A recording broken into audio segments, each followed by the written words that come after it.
Youtuber. Según Daniel Samper, es uno de esos muchachos que graba videos Tonos de voz. que hacen muchos ruiditos mientras hablan y que dicen todas las pendejadas del mundo. Pues, bueno, hablemos de pendejadas, como la del 9 de abril. Conmemoramos 69 años del Bogotazo. Ahorita estoy haciendo mi tesis, que se relaciona con esta fecha, y tuve que investigar mucho para entender mejor el 9 de abril. Vamos con antecedentes.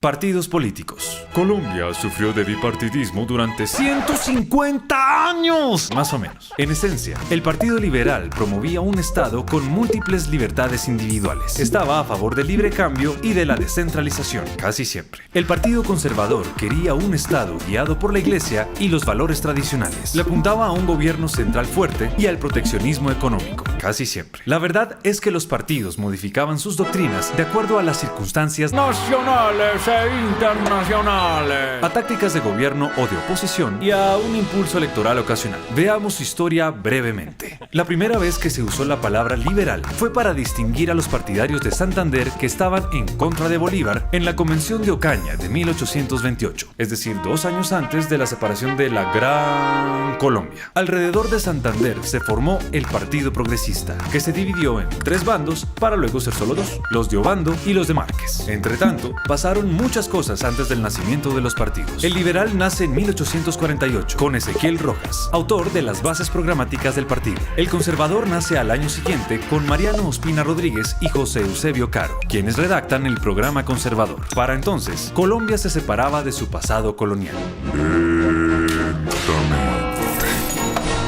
Gólgotas y draconianos. José María Melo dio un golpe de estado en 1854 a nombre de los draconianos, pero los gólgotas y conservadores se unieron en su contra. El problema religioso. El punto de división entre los dos partidos. Desde la colonia, la iglesia fue una institución poderosísima. Tanto así que hubo un patronato entre iglesia y monarquía. Luego de la independencia, el gobierno dijo, no, todo bien con eso. Pero a mediados del siglo XIX, todo se fue al carajo. Los gobiernos liberales permitieron la libertad de culto y atacaron a la iglesia con reformas como esta.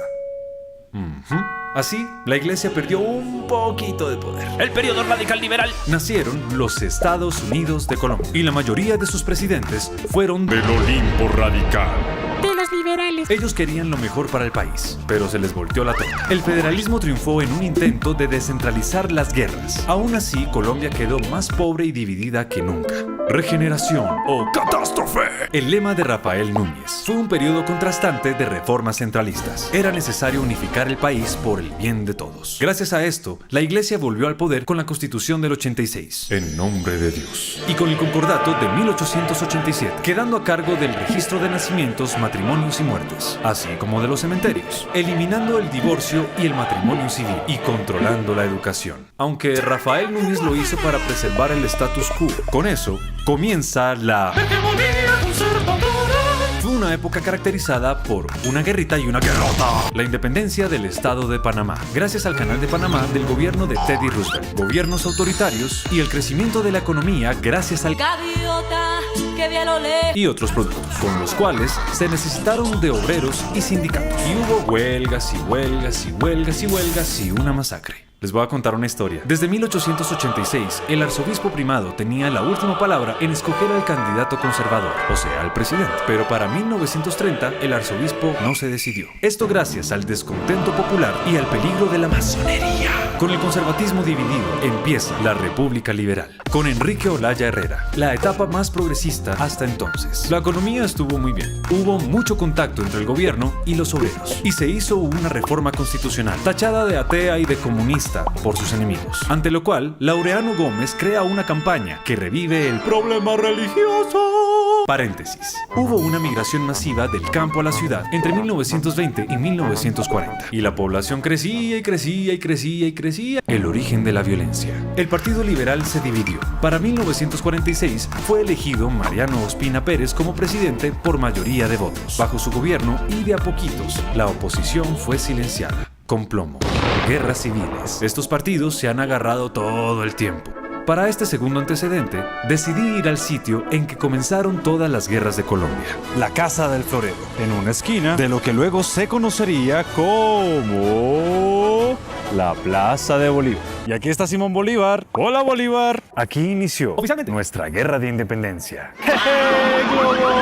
Mientras tanto, hubo una guerra entre centralistas y federalistas. Cuando se disolvió la Gran Colombia, la cosa fue así. Se formó una guerra en 1839. Luego estalló otra guerra en 1851. Luego, otra guerra en 1854. De 1860 a 1862. De 1876 a 1877. De 1884 a 1885. Una guerrita en 1895. Y la guerra de los 1000 días. ¡Nos quitaron a Panamá! Aunque en efecto fue así, la cosa fue mucho más complicada. Luego hubo un periodo de aparente paz en Colombia hasta 1948, lo que nos lleva hasta aquí, donde mataron a Gaitán. Desarrollo. Jorge Eliezer Gaitán fue el primer político en denunciar la masacre de las bananeras ante el Congreso en 1929. De esta manera, la gente había encontrado en Gaitán un apoyo constante. Se convirtió en la voz del pueblo. Fue alcalde de Bogotá, senador de la República, ministro de Educación y de Trabajo y también un exitoso abogado penalista. En 1948, Bogotá se preparaba para celebrar la 9ª Conferencia Panamericana, que daría como resultado la creación de la OEA. Como jefe único de los liberales, Gaitán no fue invitado, agravando las tensiones entre los partidos. Por aquellos días, varios liberales habían sido asesinados en Colombia en medio de un ambiente tenso de oposición al gobierno.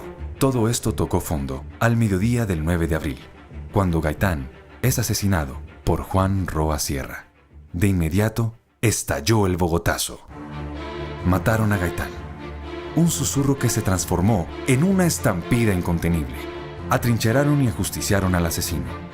Así sonaban las emisoras. A la 1:30 del día 9 de abril de 1948 fue asesinado por un policía conservador, el doctor Jorge Eliezer Gaitán, por órdenes del Partido Conservador y del gobierno conservador. 4 balazos por la espalda le dio el policía conservador mandado por el gobierno conservador y asesinó a la 1:30 al salir de su oficina el doctor Jorge Eliezer Gaitán, situada en las calles 14 y 15 con carrera séptima.